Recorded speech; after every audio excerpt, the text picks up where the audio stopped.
Yang terhormat Bapak Kapolres dan Bapak Dandim,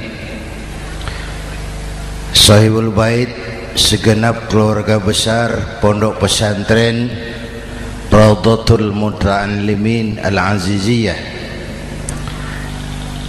bapak-bapak, ibu-ibu, hadirin hadirat ma'asyiral muslimin yang saya cintai. Saya bersyukur dapat menghadiri haflah Maulidin Nabiil Karim, dan saya bangga dan terharu dengan keberadaan Pondok Pesantren Raudhatul Muta'allimin Al-Aziziyah ini. Sekarang ini banyak orang bisa memberi contoh, tapi sedikit orang bisa menjadi contoh.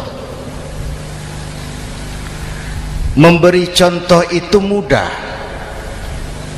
tapi menjadi contoh itu yang sulit. Oleh karena itu, pada kesempatan ini kita ingin mengambil contoh bagaimana Rasul melaksanakan perjuangan. Apa modal utamanya? Saya sampaikan 3 sajalah, mudah-mudahan selesai 10 menit.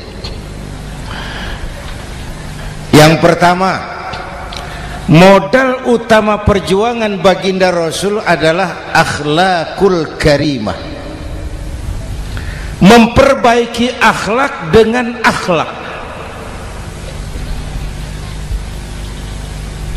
Oleh karena itu, Suramadu sudah selesai. Dari dan ke Madura jadi lebih mudah. Bahkan Madura akan jadi daerah industri. Tetapi yang kita ingin, Madura tetaplah Madura. Akhlak tidak boleh berubah. Zaman boleh berubah, akhlak tidak. Masa boleh berganti, tapi keyakinan tidak boleh mati. Nah, soalnya adalah kepada siapa kita harus berakhlak. Kita itu kan harus berakhlak kepada 2. Kita harus berakhlak pertama kepada Allah. Ini yang terpenting. 13 tahun Rasul berjuang di Mekah hanya memperbaiki akhlak kepada Allah, menanamkan tauhid, meluruskan akidah, membangun keyakinan. 13 tahun di Mekah itu, dengan perhitungan kalau fondasi kuat, bangunan aman. Kalau fondasi melenceng, bangunan bengkok. Kalau pondasi rapuh, bangunan runtuh. Bangunan bagaimana pondasinya? Orang hidup bagaimana imannya? Kekuasaan dan jabatan baru ada manfaatnya kalau dipegang tangan orang beriman. Kalau tidak, yang muncul Fir'aun. Harta baru terasa manfaatnya kalau dipegang tangan orang beriman. Itulah sebabnya bangsa kita ini bukan cuma perlu orang pintar, kita perlu orang benar. Bahkan di masyarakat lebih baik benar tidak terlalu pintar ketimbang pintar tapi tidak benar.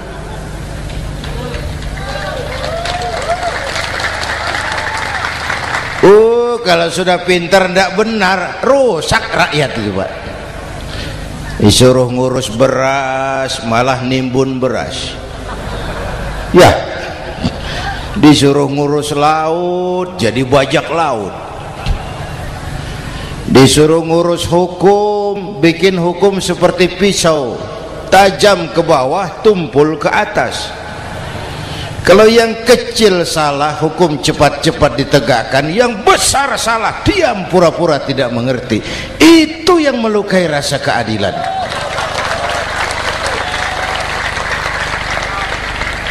Mulai dari akhlak kepada Allah. Bagaimana cara berakhlak kepada Allah? Caranya dua. Pertama, jangan menyekutukannya dengan sesuatu pun.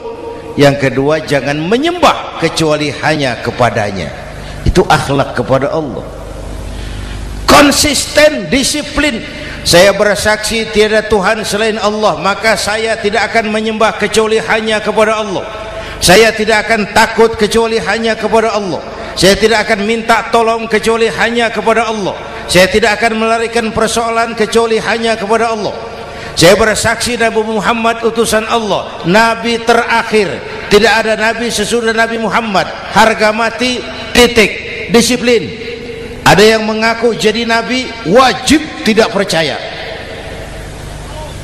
Disiplin. Sekarang ini kan bangsa kita disiplinnya lemah. Korupsi agak sulit diberantas karena pejabat kita takut atasan tapi nggak takut Tuhan.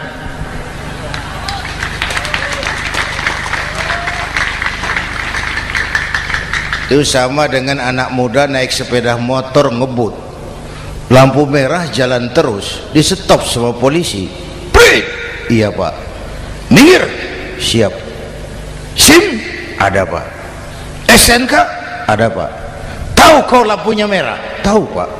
Kenapa lewat terus? Saya nggak tahu, ada bapak.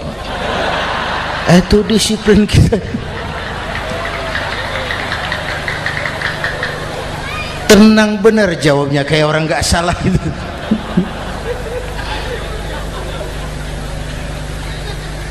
Iman. Apalagi belakangan ini saya sering bilang gini pak, ini humor tapi agak tasawuf. Orang yang paling tenang hidupnya itu tukang parkir. Coba lihat tukang parkir, walaupun mobil banyak, mereknya bagus-bagus, ndak pernah sombong. Tenang ini, tenang. Nanti mobil pergi satu demi satu, habis sama sekali, dia ndak sedih. Tenang. Mobil banyak ndak sombong, mobil habis ndak sedih. Apa rahasianya? Ternyata, nih tasawufnya di sini. Tukang parkir tidak merasa memiliki, tapi merasa dititipi. Wah, itu. Siapa saja yang merasa memiliki, bersiaplah kehilangan, dan itu menyakitkan. Tapi kalau merasa dititipi, jabatan, harta, anak, istri, semua titipan, hiduplah seperti tukang parkir. Pertama, titipan tidak boleh bikin kita sombong. Dititipi kok sombong, tidak pantas ya. Pak Zainuddin titip mobil ya, silakan. Yang punya mobil pergi, saya petatang peteteng. Tidak pantas dititipi kok sombong. Ada orang dititipi jabatan oleh Allah sombong. Dititipi sombong. Ada enggak pejabat sombong? Ada, namanya Fir'aun. Tuh pejabat-pejabat sombong anak buah Fir'aun semua. Dititipi harta oleh Allah, jadi orang kaya sombong, sama tetangga ndak mau kenal, orang lain kecil semua, jalan ndak injak tanah. Kuntilanak. Yang kedua penting, titipan harus dijaga baik-baik. Kalau tidak, yang nitip marah. Yang nitip marah. Pak, titip sepeda motor, silakan. Waktu diambil sepeda motor, kaca spion pecah, knalpot hilang, bemper hancur. Marah ndak yang nitip? Marah. Saya kan titip, kenapa ndak dijaga baik-baik? Dititipi harta oleh Allah, jadi orang kaya, supaya bangun pesantren, bela yatim, santuni yang lemah. Pelitnya 17 setan. Yang nitip marah. dititipi jabatan oleh Allah isinya korupsi saja, yang nitip marah. Nah, saya mau kasih lihat sekarang, Allah titip Indonesia, Allah titip Indonesia. Hai rakyat, ini Indonesia, aku titip, kata Allah. Sebentar, ada meja mau naik. Silakan Mas. Iklan. Ya, terima kasih. Jangan disangka kalau disediakan air teh pidatonya jadi lama. Dekorasi ini kok. Sampai mana tadi? Hai rakyat, ini Indonesia, aku titip, kata Allah. Ini negara besar dan kaya. Titipan ini ditebus dengan keringat, air mata, darah, dan nyawa. Ini bedanya. Malaysia memang merdeka tapi diberi Inggris. Singapura merdeka diberi Inggris. Indonesia merdeka, keringat, air mata, darah, dan nyawa. Ini negara aku titip, kata Allah. Ini negara besar dan kaya. Buminya subur. Di atas perut buminya segala tanaman hidup. Di bawah perut buminya ada gas, minyak, batu bara. Lautnya kaya, hutannya kaya. Kekayaan negeri ini harus digunakan bagi sebesar-besar kemakmuran rakyat. Itu amanat konstitusi. Disalahgunakan, dikorupsi, yang nitip marah. Yang nitip marah. Kalau dia marah, dia suruh makhluknya yang lain negur. Siapa? Merapi. Bromo, anak Krakatau, itu Merapi demo, Pak. Kalau kita rakyat demo, anak buahnya Pak Danres turun. Tapi kalau Merapi demo, siapa yang mau ngatasi? Mbah Marijan. Selesai. Sekarang Mbah Marijan sudah kumpul sama Mbah Surip di alam barzah, dia sudah ketemu dia. Kata Mbah Surip, tenang Mbah Marijan, tak gendong, aman sudah. Aman sudah. Saya mau bilang Merapi itu makhluk, Krakatau itu makhluk, Bromo itu makhluk. Tidak mungkin makhluk bergerak dengan sendirinya, pastilah ada yang menggerakkan. Maka baik-baiklah sama yang bikin angin supaya bertiupnya sesuai keperluan. Baik-baik dengan yang bikin air supaya datangnya sesuai kebutuhan. Baik-baik sama yang bikin gunung supaya meletusnya pelan-pelan.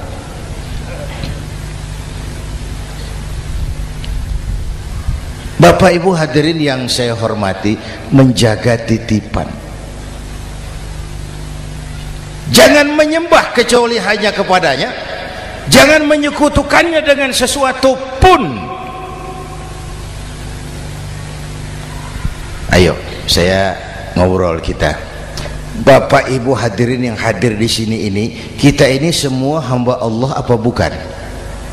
Hamba Allah. Kata siapa? Kata kita.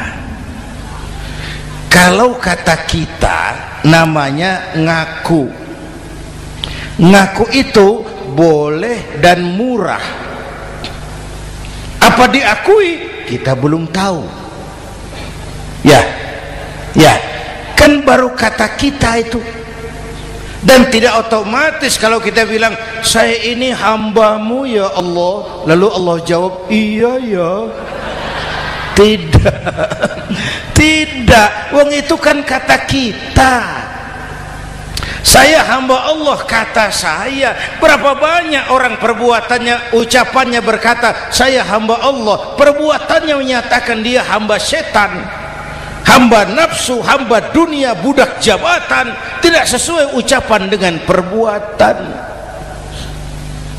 Jadi hamba Allah tuh nggak mudah, digojlok, diuji. Coba lihat, yang jelas diakui sebagai hamba itu baru satu yang kita peringati ini, baginda Nabi.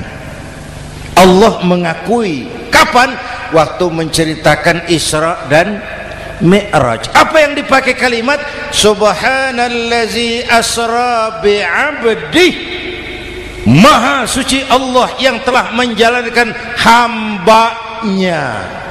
Hambanya Muhammad itu hambaku, aku jalankan dia. Allah mengakui. Kapan kalimat ini turun? Setelah Nabi digojlok, ditempa, digembleng, diuji, difitnah, dicaci maki, dilontari kotoran unta, sahabat-sahabatnya dibantai. Lolos, Muhammad betul-betul hambaku. Ayo Isra Muhammad. Subhanallazi asra bi'abdi, hambaku. Jadi kalau mau jadi hamba Allah ya diuji, digojlok, digembleng. Nah, mari kita lihat kehambaan baginda Nabi. Orang yang paling bersih hatinya Rasulullah. Orang yang paling baik akhlaknya Rasulullah. Orang yang dosanya sudah mendapat jaminan ampun Rasulullah. Tapi Rasulullah kalau sholat malam bengkak kakinya karena rajin sujud. Hati bersih, akhlak terbaik, dosa sudah diampuni. Tapi kalau sholat malam kakinya bengkak karena rajin sujud. Saya tahu di sini juga banyak yang kakinya bengkak. Cuma urusannya apa, itu urusan masing-masing.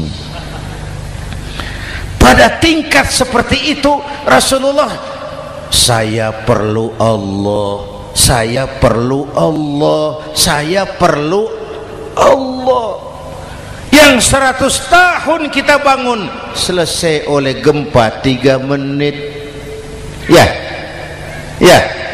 Yang 100 tahun kita bangun ternyata selesai oleh gempa 3 menit. Kita perlu Allah, kita perlu Allah. Makanya musibah itu kan kalau menimpa orang baik-baik namanya ujian. Kalau menimpa orang setengah baik itu paru-paru yang bikin malaikat bingung. Sholat rajin, maksiat tekun, baca Quran mau, fitnah orang hobi, ngaji nyolong jalan terus. Untung di sini nggak ada yang begitu. Di Jakarta banyak. Di sini insya Allah sama. Jakarta. Orang separuh-separuh seperti itu kalau dapat musibah itu namanya teguran, bukan ujian. Kenapa ditegur? Lalai. Nah, kalau orang jahat dapat musibah itu namanya persekot. Uang muka tanda jadi. Kontannya nanti di akhirat. Kalau diuji bukan saja harus sabar tapi harus lulus. Kalau ditegur introspeksi, perbaiki yang kurang, kurangi yang memang berlebihan. Bertali-tali, bersambung-sambung musibah ini. Dan musibah kalau datang tidak pernah memilih, tidak pernah memilih. Bapak Ibu hadirin yang saya muliakan, jadi mari yang pertama jaga akhlak kita kepada Allah. Jangan menyekutukannya dengan sesuatu pun, jangan menyembah kecuali hanya kepadanya. Sekarang kan musim entertain, orang pandai membangun pencitraan, orang pinter bikin bungkusan. Sekarang ini kiai sama dukun tipis bedanya. Bener Pak, pemburu hantu pakai sorban, pakai gamis, nanti kiai pakai helm. Atribut sudah kacau sekarang ini, siapa pakai apa, siapa mau jadi apa, ndak jelas. Sementara masyarakat kita memang agak kutil, kurang teliti, cepat heran, gampang kagum. Pernah terjadi suatu saat tabrakan di jalan, keras sekali, korban jatuh berlumur darah, dikerubungi orang banyak. Datang wartawan mau ambil gambar dari dekat, sulit, banyak sekali orang ngerubung. Dia cari akal, tolong saya dikasih jalan ke dekat korban. Orang menoleh semua. Saudara siapa? Saya bapaknya korban, katanya. Dia mengaku bapaknya korban. Ya orang minggir semua, minggir, ada bapaknya korban. Orang minggir semua, dia maju ke depan korban. Sampai di depan korban pucat mukanya itu wartawan. Kenapa? Yang ketabrak anak monyet Pak. Dia sudah ngaku bapaknya korban.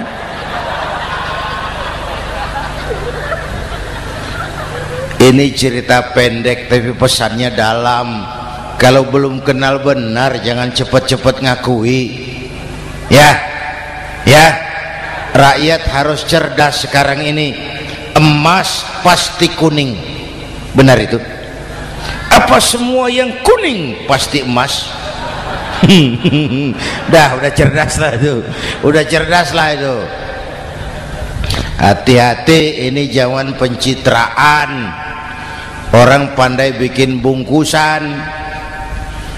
Oleh karena itu kita juga harus punya filter supaya tidak hanyut oleh kedangkalan pencitraan itu. Satu itu akhlak kepada Allah. Yang kedua, kepada siapa kita berakhlak? Kepada sesama manusia. Kepada sesama manusia itu siapa? Pertama, sesama muslim. Malam ini saya hadir di sini, saya tidak merasa tamu. Saya hanya keluarga di tengah keluarganya. Bahwa saya lahir di Jakarta itu sih kebetulan. Saya enggak pesan. Yang kita tidak pesan jangan diributkan. Kita enggak pesan. Warna kulit seperti ini kita enggak pesan. Dari suku apa lahir kita enggak pesan. Potongan seperti ini kita enggak pesan. Islam membebaskan manusia dari ras diskriminasi. Pada waktu yang bersamaan Islam mengangkat harkat, derajat, martabat kaum wanita. Ini kasihan dari tadi nggak diajak ngomong nih. Pada waktu yang bersamaan Islam mengangkat harkat, derajat, martabat kaum wanita. Ibu-ibu mestinya lebih terima kasih sama Rasulullah. Sebelum Rasulullah datang, nasib perempuan menyedihkan, dilecehkan, harganya murah. Sebelum Rasulullah datang, murah. Sebelum Rasulullah datang, murah. Coba lihat wanita sebelum Islam, sedih, dilahirkan hanya untuk melahirkan, alat pemuas nafsu. Kalaupun berperan, peranannya cuma segitiga, dapur sumur kasur, kasur sumur dapur, putar-putar di situ saja. Nggak usah di Arab, dunia, di Jawa. Raja-raja Jawa sebelum kenal Islam seenaknya ngumpuli perempuan kan, selirnya yang 30, 50. Sultan-sultan di Turki piara harem ratusan orang perempuan. Kaisar terakhir dinasti Ming Cina bangun istana 1000 kamar, istrinya 1000. Innalillahi wa inna. Itu saya coba pikir, raja kalau istrinya 1000, kapan pakai kolor itu raja?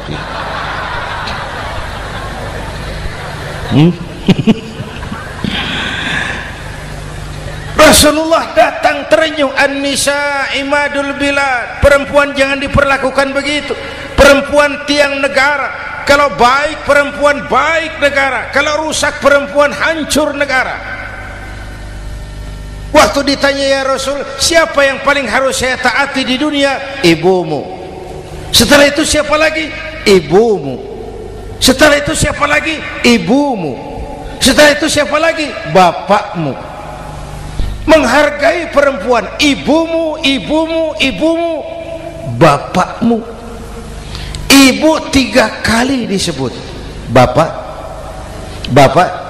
1 kali, ibu 3 kali, bapak 1 kali, ibu 3, bapak 1, bapak. Gimana sih ngitungnya jadi kerok begini? Salah ngitungnya, salah.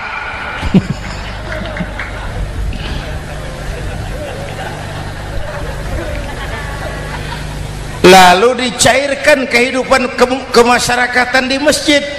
Masya Allah, masjid itu pendidikan demokrasi betul.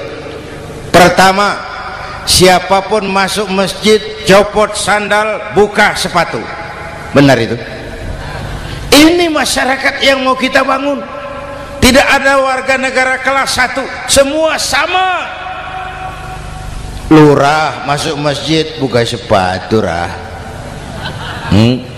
Camat masuk masjid buka sepatu, mat. Gubernur masuk masjid buka sepatu, Nur. Nikmatnya masyarakat masjid. Nikmatnya masyarakat masjid. Coba binatang saja harganya tidak sama toh. Sapi yang mahal, yang gemuk, betul, karena harga sapi pada dagingnya. Makin gemuk sapi makin mahal harganya. Tapi ada burung perkutut lebih mahal dari sapi, padahal dagingnya sedikit. Betul.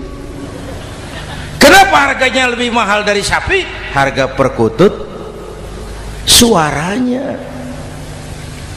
Di mana harga manusia yang paling gemuk? Silahkan bersaing dengan sapi. maaf.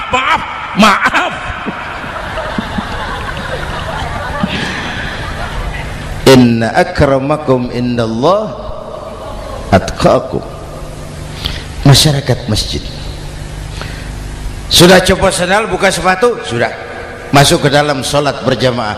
Kalau sudah ke dalam sholat berjamaah, tidak pernah kita usil dari mana orang datang. Yang penting kemana dia menghadap. Itu masyarakat masjid. Dari mana kamu? Dari kidul, Pak, madhab ngulon. Kamu dari mana? Dari lor, Pak, madhab ngulon. Kamu dari mana? Dari kulon, madhab ngulon juga. Ini kan konsep bineka tunggal ika. Dari manapun orang datang, apapun warna kulitnya, dari suku apapun ia dilahirkan, kalau akidahnya sama, itu saudara kita. Lalu sholat berjamaah. Apa itu? Hidup bermasyarakat, berbangsa dan bernegara. Harus ada imam, harus ada makmum. Kenapa? Ini saya harus agak hati-hati ya, pakai sarung angin ini. Apa tadi ngomong apa saya? Sholat berjamaah, bermasyarakat, berbangsa dan bernegara. Ada imam, ada makmum. Siapa makmum? Kita ini rakyat. Siapa imam? Para pemimpin negara. Apa bedanya? Imam harus dipilih, makmum nggak usah. Coba baca kitab fikih yang setebal apapun, nggak ada bab pemilihan makmum. Nggak usah, makmum nggak usah dipilih. Orang buta boleh jadi makmum, orang bisu boleh jadi makmum, tukang mabuk boleh jadi makmum, tapi tidak tiap orang boleh jadi imam. Imam harus dipilih. Siapa yang jadi imam?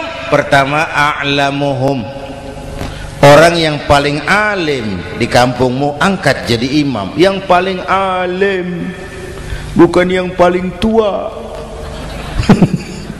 Yang paling alim, tahu urusan, punya konsep, punya visi dan misi, mengerti negara ini mesti dibawa kemana, jalan keluarnya apa, angkat jadi imam. Pak, ada dua orang Pak, alimnya sama, yang mana yang dipilih? Kalau ada dua orang alimnya sama, kata Nabi, afsahuhum, yang lebih fasih lidahnya. Apa artinya fasih?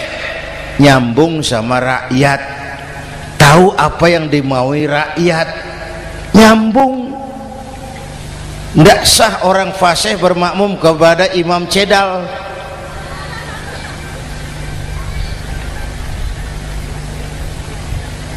Kenapa Bu? Nyambung. Capek kalau punya imam gak nyambung sama makmum. Makanya kalau sudah jadi imam, pesan Nabi apa? Idza amma ahadukumun nasa falyukhaffif. Kalau kamu jadi imam, ringankan solat kamu, jangan terlalu panjang. Itu makmum tidak sama kekuatannya. Ada yang tua renta, diri saja sudah gemetar. Ada makmum yang punya darah tinggi, kalau sujud lama kepalanya sakit. Ada makmum yang sudah janji habis solat mau terima uang. Jangan kalau sudah jadi imam di kota, sholat isya berjamaah, rakaat pertama selesai Fatihah, Yasin, bubar makmum itu. Jadi imam jangan terlalu lama, kayak Husni Mubarak tuh, kelamaan jadi imam, 30 tahun, rakyat capek.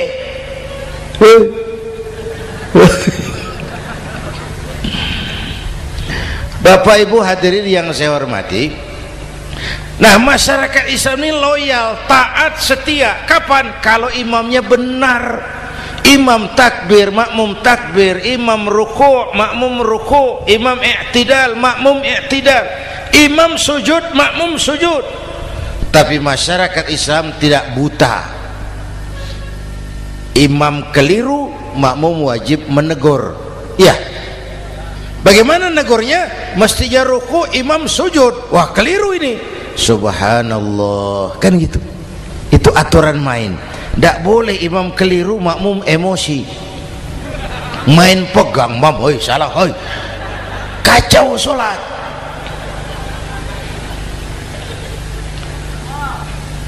Imam buang angin, apa makmum lalu berkata, demi kesetiaan saya kepada imam, imam buang angin, saya lebih keras lagi. Goblok. Iyyaka na'budu wa iyyaka nasta'in. Sampai situ imam buang angin, minggir. Tidak usah ribut. Yang di belakang satu orang maju ke depan, lanjutkan pekerjaan imam. Yang penting imam tahu diri, buang angin, minggir. Ini negara rusak karena imam sudah buang angin. Tenang aja, kayak orang nggak salah itu loh.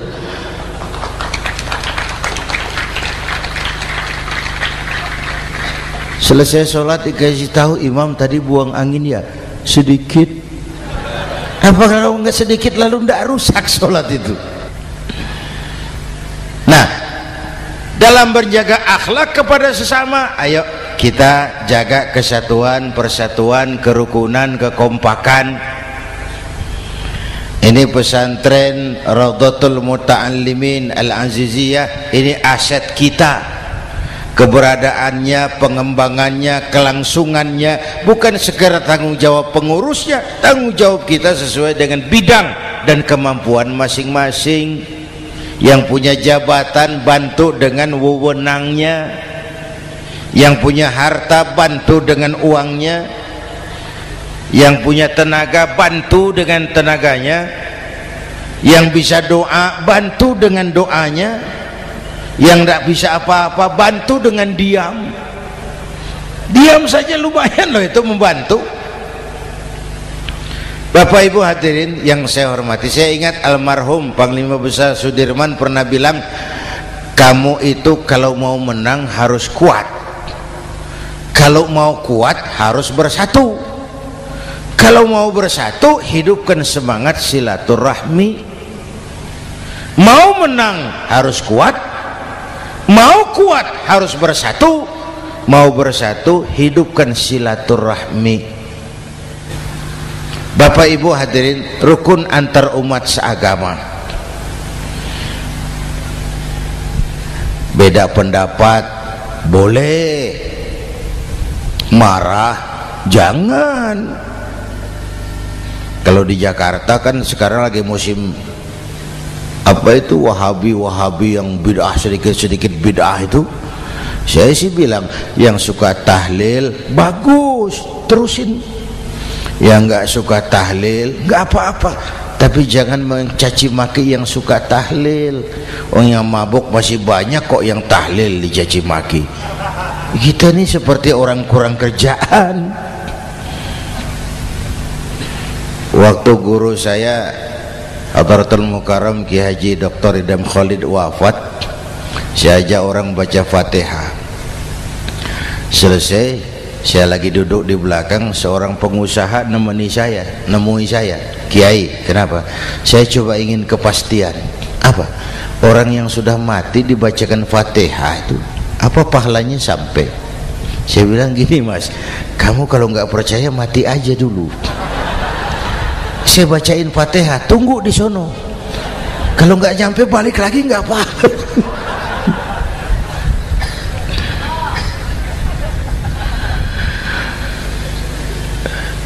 Depan rumah saya itu ada masjid, Pak, pakai beduk seperti itu. Ada teman saya, Kiai, pakai beduk masjidnya. Iya pakai. Kan Rasulullah enggak pakai. Enggak memang. Bid'ah tuh. Loh, siapa bilang? Beduk itu bukan agama, itu budaya, tanda masuk waktu. Bukan manggil orang sholat. Manggil orang sholat pakai azan. Tanda masuk waktu, itu hebatnya Wali Songo, pakai beduk. Kalau nggak mau pakai beduk boleh, teriak-teriak juga boleh. Maghrib, maghrib, boleh. Tapi Wali Songo kan bijaksana, pakai beduk saja, sekali pukul satu desa dengar. Itu bijaksananya dakwah Wali Songo. Kalau beduk dianggap bid'ah, miskin kita. Itu budaya. Seperti sepeda motor, itu budaya. Kalau beduk dianggap bid'ah, sepeda motor bid'ah tuh. Rasulullah nggak pakai, jual, beliin unta.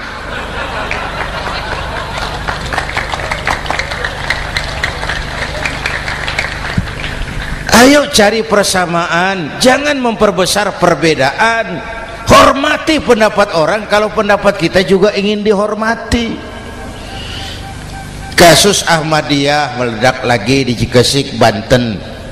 Lalu pendekar-pendekar HAM menganggap itu tirani, mengganggu kebebasan beragama. Dia lupa bahwa Ahmadiyah masalahnya bukan kebebasan beragama, tapi penodaan terhadap agama. Kalau kebebasan beragama sih umat Islam welcome. Orang mau Hindu, mau Buddha, mau Kristen bebas memilih agamanya masing-masing. Tapi ini kan Ahmadiyah lain, ngakunya Islam tapi ada nabi lagi sesudah Nabi Muhammad, namanya Mirza Ghulam Ahmad, asal dari India. Saudara hadirin yang saya hormati, ini yang prinsip penodaan terhadap agama. Kalau nggak ngaku Islam nggak masalah. Supaya mau aman caranya cuma dua, Ahmadiyah jadi agama sendiri, karena Malaysia sudah melarang, Brunei sudah, Rabitoh Alam Islami menyatakan aliran sesat, Saudi Arabia melarang pengikut Ahmadiyah pergi bikin haji, udah dianggap non muslim. Cuma memang pemerintah kita nggak tegas. Kalau dari dulu dinyatakan dilarang, nggak akan ada lagi kasus-kasus seperti itu.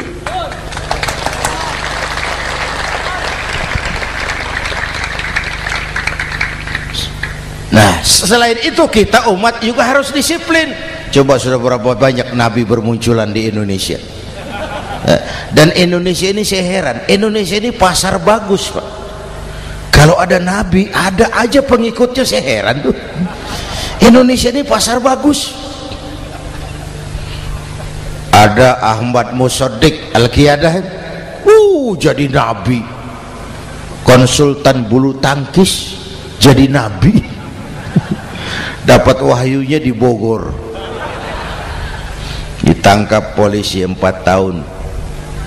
Muncul lagi di Bandung, namanya Sayuti, tukang cukur, ngaku dapat wahyu jadi nabi, ditangkap polisi lagi 2 tahun. Di Malang Ustadz Roy, ya sebenarnya petinju, dia masuk Islam, mu'alaf, belajar Islam tidak pakai guru, diutak-atik ayat Quran. Sholat kita harus mengerti artinya, maka sholat boleh pakai bahasa masing-masing. Ramai masjid. 2 tahun penjara. Di Jakarta muncul lagi Lia Edan, ngaku Jibril, ditangkap juga oleh polisi. Kita salut sama polisi kita lah, bukan cuma teroris, Jibril ditangkap Pak Kapolres. Saya bilang sama teman-teman polisi, untung dia ngaku Jibril Pak, coba kalau dia ngaku Israel lebih gawat itu.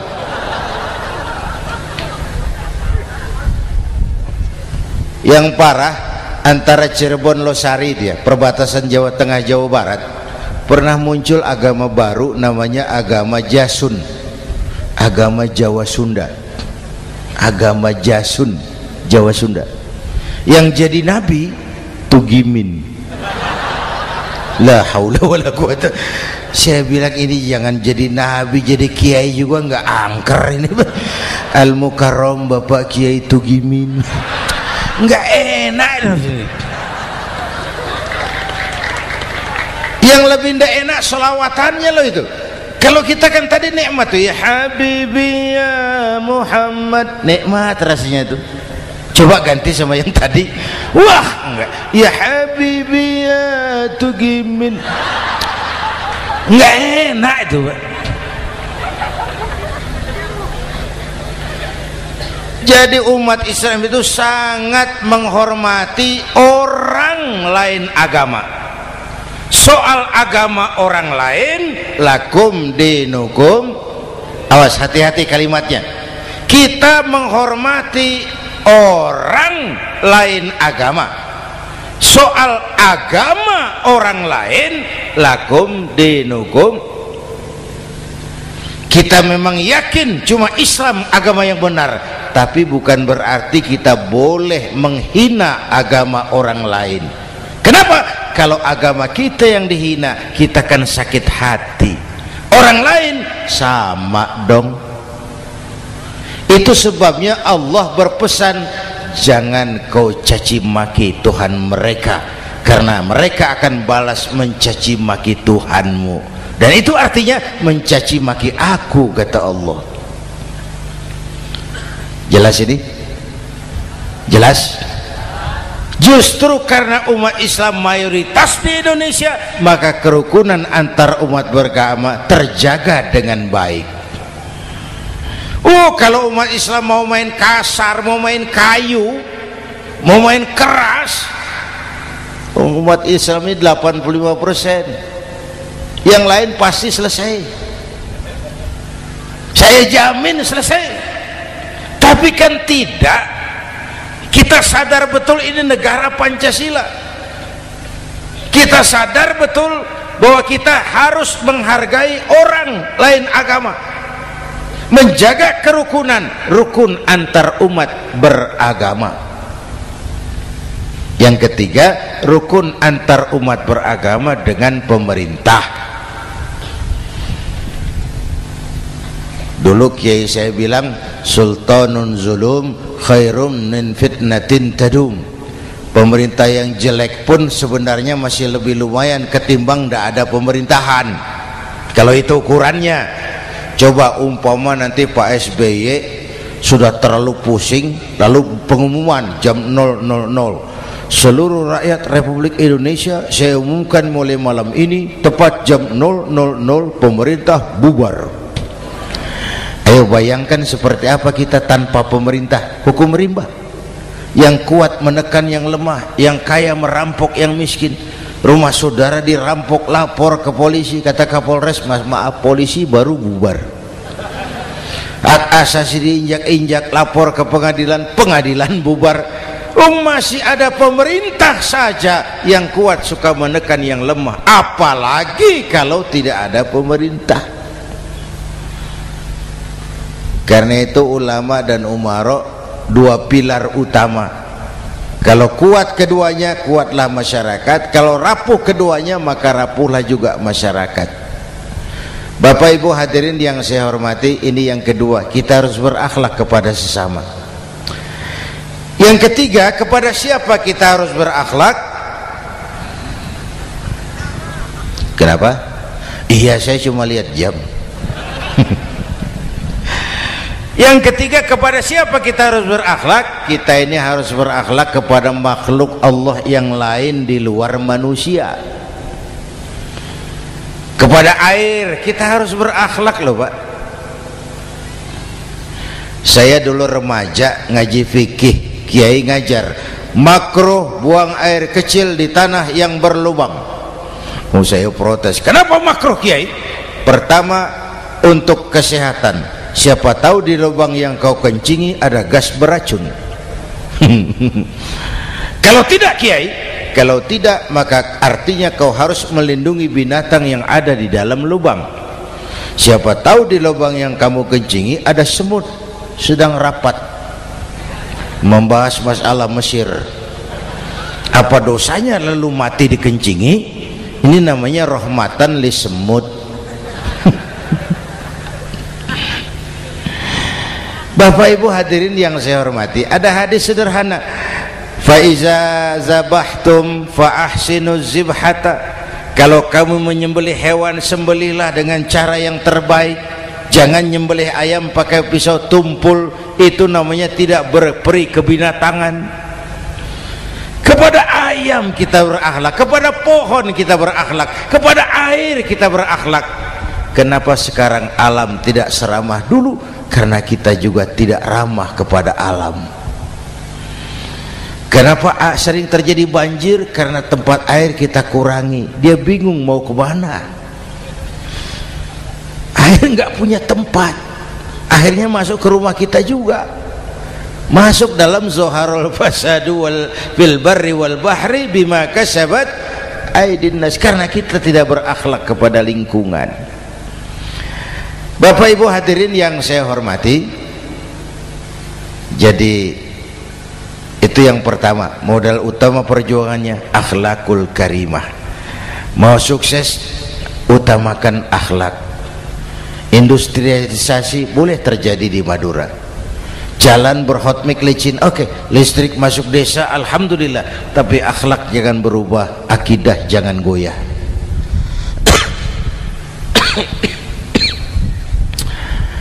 Teknologi tidak bahaya, yang bahaya orang yang menggunakannya.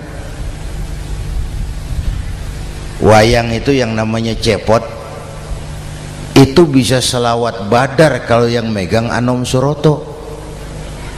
Cepot bisa selawat badar kalau yang megang Anom Suroto. Wayang bagaimana dalangnya, teknologi bagaimana orang yang menggunakannya. Satu.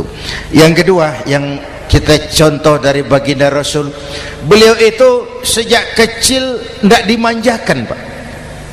Lahir ke dunia tidak sempat melihat wajah bapak. Umur 6 tahun ditinggal ibu. Umur 9 tahun ngembala kambing, berniaga ke Syam. Syam itu Syria sekarang. Umur 9 tahun bisnis lintas negara dari Saudi ke Syria. Remaja tidak dimanjakan, kerja keras, peras keringat, banting tulang, tidak ada pekerjaan halal yang hina. Lahir pribadi yang tegar, mental yang tahan banting, manusia yang tidak cengeng karena sejak kecil ditempa oleh kesulitan. Jadi gini, orang itu kalau biasa susah, ketemu susah, ndak kaget Pak, mentalnya kuat.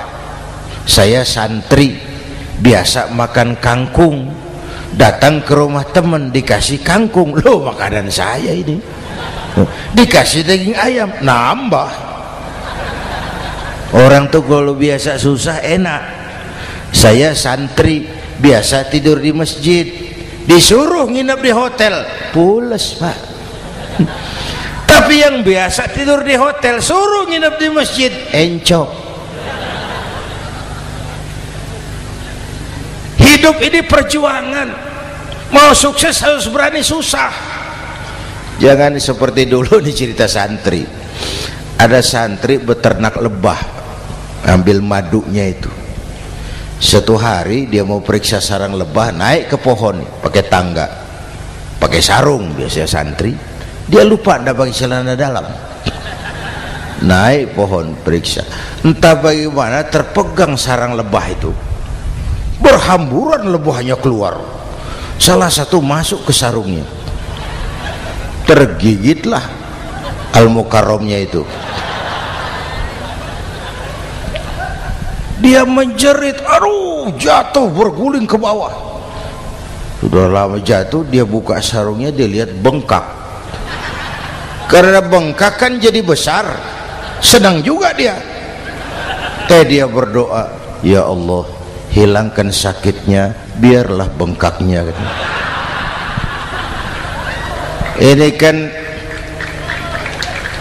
Ini doa orang nggak konsekuen. Bengkak dan sakit itu paket. Mau bengkak ya harus berani sakit. Masa sakitnya bengkaknya mau, sakitnya nggak mau. Itu satu itu. Yang kedua, kita ini sering kalau punya cita-cita sering seperti rapat tikus. Satu hari sekelompok tikus rapat paripurna tikus untuk mengantisipasi bahaya kucing. Bagaimana supaya kucing itu jangan lagi mengganggu kita. Akhirnya ada yang mengusulkan begini, bagaimana kalau di leher kucing kita gantungkan lonceng, supaya kalau dia datang dari jauh suaranya sudah kedengaran dan kita bisa lari menyelamatkan diri. Wah, cerdas dia. Setuju semua. Setuju, bagus. Nah, oke. Waktu pembicaraan dilanjutkan, tikus mana yang mau menggantungkan lonceng ke leher kucing? Rapat bubar. Setuju, akur. Iya. Waktu kerja selesai. Bapak Ibu hadirin yang saya hormati, terutama anak-anak saya, para santri, remaja, pemuda. Hidup ini persaingan. Bapakmu tamat SD nak, kau sarjana. Bapakmu cuma jadi RT nak, kau camat. Bapakmu tukang tambal ban, kau harus punya pabrik ban. Anak saya pertama dulu, saya titip mondok di Tebu Ireng. Tahun pertama pulang saya kontrol, sini kau, apa hasilmu setahun di pesantren? Dia sodorkan saya sebuah piagam penghargaan juara lomba pidato di pondoknya. Saya heran, ini anak di rumah jarang ngomong, kok bisa jadi juara pidato? Saya tanya, kamu bisa pidato, apa yang dipidatoin? Dia bilang, kan kaset ayah dihafalin gitu. Ya saya ketawa juga, waktu itu dia masih anak-anak. Baiklah, tapi apa cita-citamu? Saya kepengen seperti ayah. Wah, kau ini salah. Kalau aku ayahmu di matamu menurutmu hebat, mestinya kau 10, 100, 1000 kali lebih hebat dari orang-orang yang kau anggap hebat. Karena tantanganmu akan lebih berat dari tantangan yang aku hadapi sekarang. Kalau kau sama dengan aku, kau ditinggalkan zaman karena kau tidak mampu menjawab tantangan zamanmu. Bapak Ibu hadirin yang saya hormati, persaingan tajam, tantangan makin berat. Oleh karena itu diperlukan semangat yang dicontohkan Nabi. Kerja keras, peras keringat, banting tulang. Tidak ada pekerjaan halal yang hina. Sejak kecil ditempa oleh kesulitan. Asal jangan seperti saya tadi ngobrol sama teman-teman. Sekarang ini di negara kita banyak politisi miskin negarawan. Pejabat-pejabat kadang-kadang kalau ngelihat rakyat tuh komentarnya nggak berpihak kepada rakyat. Saya ingat waktu Mentawai dihantam gempa, Nias hancur, infrastruktur hancur, rumah rakyat luluh lantak. Ketua DPR Pak Marzuki Ali bilang, bagaimana itu rakyat? Ya itu resikonya punya rumah di pinggir laut. Waduh, ini bukan komentar pemimpin, rakyat lagi susah kok dibilang kayak gitu. Saya prihatin dengan ucapan kayak gitu. Waktu cabai 100.000, di sini berapa sekarang? Sama ya. Waktu cabai mahal, ada pejabat bilang rakyat suruh nanam cabai aja di halaman rumahnya. Ini kan nggak solutif dan nggak cerdas. Cabai naik, rakyat suruh nanam cabai. Nanti beras naik, rakyat suruh nanam padi. Yang saya khawatir kalau telur mahal, apa rakyat suruh betelur gitu. Ini kan nggak cerdas dan nggak solutif. Bapak Ibu hadirin yang saya hormati, apalagi tadi sudah saya bilang di awal, kita ini bangsa yang ditempa oleh kesulitan. Mau merdeka saja dengan keringat, air mata, darah dan nyawa. Kita tidak boleh cengeng menghadapi kesulitan ini. Tegar, tahan uji, tahan banting, dan seterusnya. Itu hal yang kedua. Yang ketiga, terakhir, Rasulullah itu sosok yang ibadahnya luar biasa. Tadi sudah saya jelaskan sebagian. Ibadahnya luar biasa. Ayo kita bantu keamanan negeri kita ini. Dengan apa? Istighfar. Wa ma kana Allahu mu'adzibahum wa hum yastaghfirun. Allah tidak akan turunkan bencana selagi di tengah mereka masih banyak orang-orang yang istighfar. Rasulullah yang dosanya sudah diampuni sehari 100 kali istighfar. Ayo kita ngobrol ini. Pak, saya ini Zainuddin ini, kalau mengharap masuk surga dengan amal yang saya kerjakan sendiri, rasa-rasanya tipis harapan. Bener. Sholat saya berapa banyak saya tahu.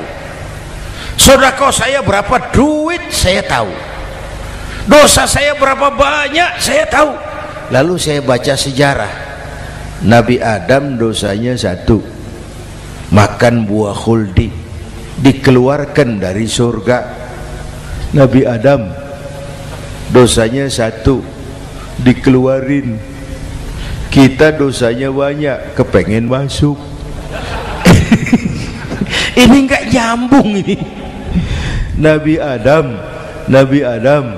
dosanya 1, dikeluarin dari surga. Kita dosanya banyak, kepengen masuk. Nggak nyambung. Apa yang bikin saya besar hati? Apa yang bikin saya optimis? Ada 2 Pak. Pertama yang disebut rahmat Allah, yang kedua disebut syafaat Rasulullah. 2 itu Pak. Oh, kalau kita ini insya Allah nanti sampai ke surga, amin, amin. Kalau kita ini sampai ke surga Pak, saya jamin itu bukan karena amal kita, itu karena rahmatnya Allah. Ndaklah seberapa banyak sih amalan kita mau menggapai surga. Kalau bukan karena rahmatnya Allah, sulit sampai ke sana. Manusia, dosamu besar, tapi lihat rahmatku lebih besar.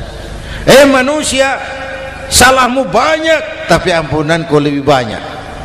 Kau nangis di hadapanku, aku senyum melihatmu. Kau berjalan menujuku, aku berlari menyambutmu. Istighfarnya sehari 100. Lalu ada hadis qudsi, inni la ahammu bi'adzabi ibadi, kadang-kadang aku pengen turunkan azab bencana kepada manusia, tapi ketika aku melihat 3 perkara, murkaku surut, bencana aku tarik kembali. Coba perhatikan hadis qudsi ini.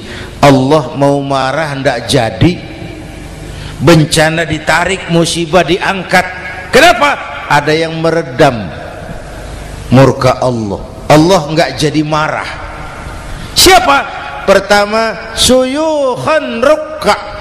Aku lihat orang-orang tua tengah malam sujud sambil berlinang air mata, nangis di hadapan Allah. Itu kita hutang jasa loh Pak sama orang-orang yang tengah malam sujud nangis di hadapan Allah. Lihat yang begitu Allah enggak jadi marah tuh. Saya tahu nih bapak-bapak nih, ibu-ibu kan suaminya sering bangun tengah malam ya Bu, kencing bikin bingung malaikat.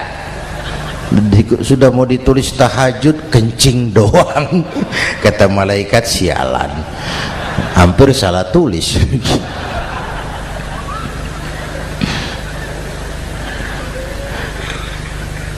Aku lihat orang tua tengah malam sujud sambil berlinang air mata. Lalu aku lihat bayi-bayi tanpa dosa masih menyusu, sibyanan rudda. Bayi-bayi tanpa dosa masih menyusu, suci bersih, belum ternoda. Wa bahaiman rutta. Dan aku lihat binatang ternak melata mencari makan, kambing mudah cari rumput, alam terjaga keasriannya. Bagaimana bencana enggak mau nambah? Kita mengamalkan hadisnya juga terbalik. Yang diminta itu orang tua tengah malam sujud, bayi tanpa dosa nyusu. Sekarang bayi tanpa dosa dibuang ke tempat sampah gara-gara orang tua tengah malam nyusu. Terbalik namanya. Yang diminta itu orang tua tengah malam sujud, bayi tanpa dosa nyusu. Ini bayi tanpa dosa dibuang ke tempat sampah gara-gara orang tua tengah malam.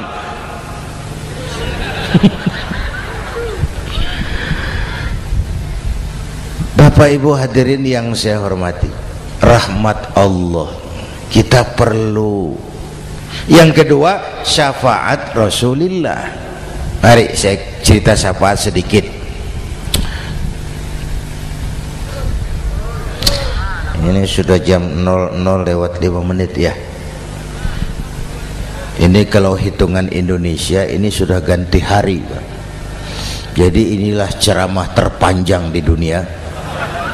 Bayangkan saya pidato dari hari Selasa sampai hari Rabu.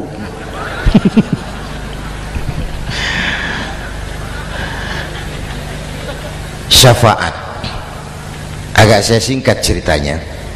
Nanti itu Pak, setelah alam ini hancur sehancur-hancurnya, bumi gempa, gunung meletus, air laut tumpah ke darat, halilintar menyambar, planet-planet bertabrakan, semua yang hidup mati bareng tanpa persiapan, termasuk malaikat. Malaikat mati, yang tinggal cuma Allah sendirian.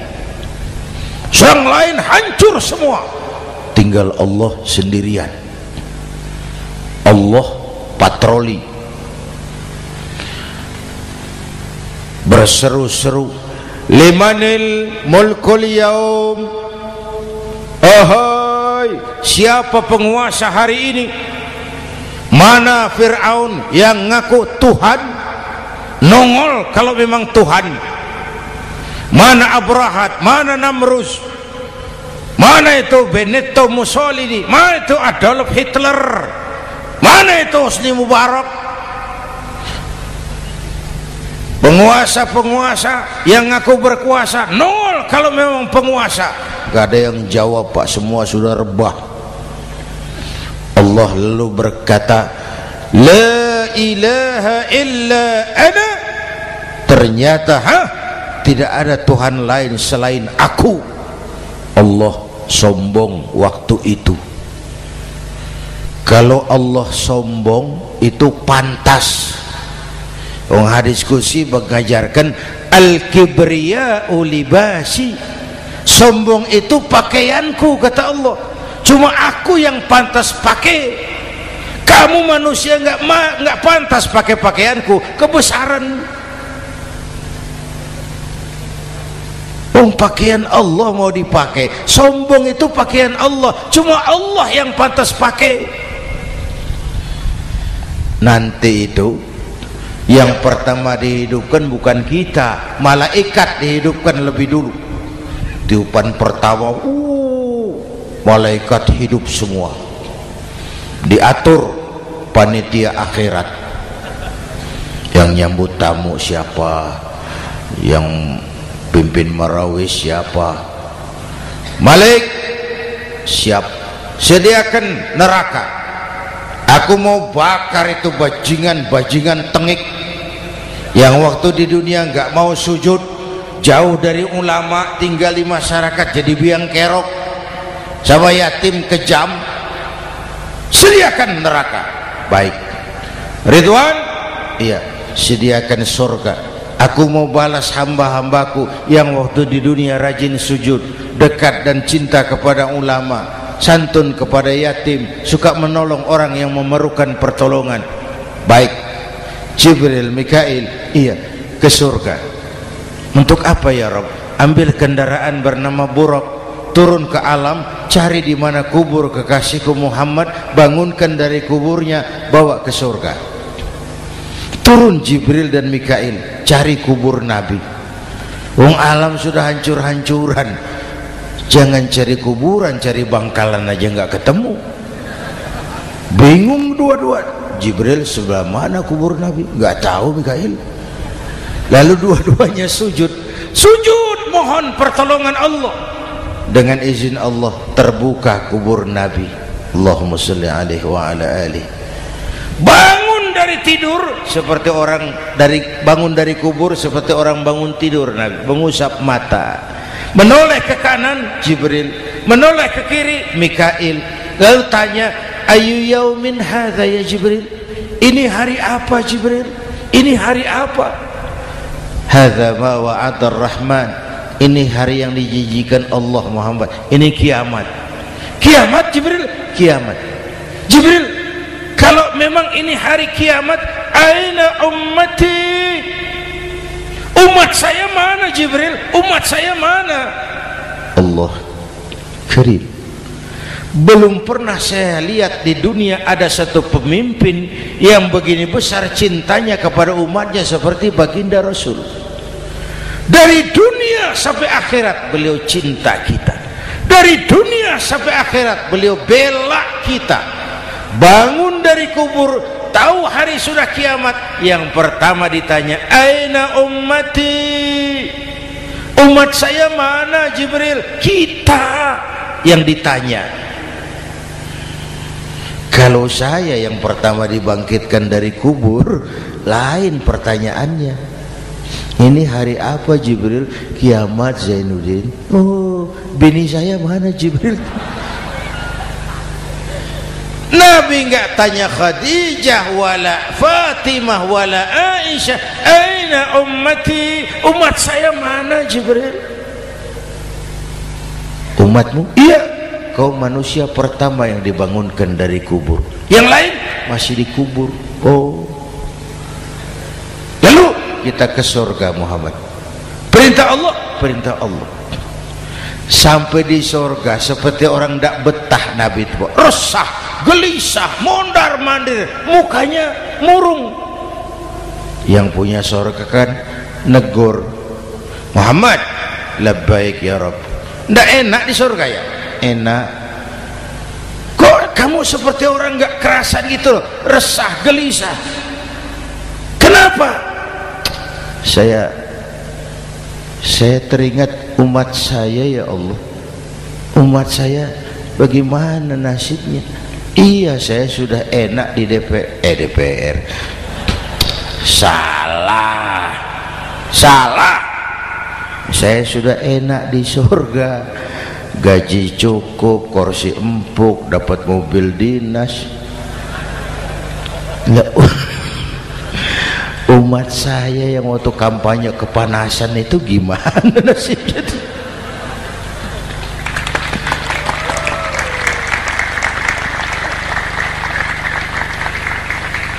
Makanya dulu di Senayan, di depan kantor DPR tuh banyak tukang kaca jualan di situ. Saya bilang ini tukang kaca pintar dagangnya di situ. Pas, maksudnya supaya yang mau berkantor di situ ngaca dulu. Ya, wakil lurah pasti tidak lebih tinggi dari lurahnya. Wakil camat tidak lebih tinggi dari camatnya.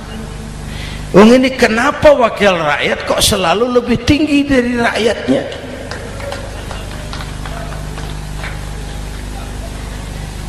Kan yang memberikan mandat kita rakyat.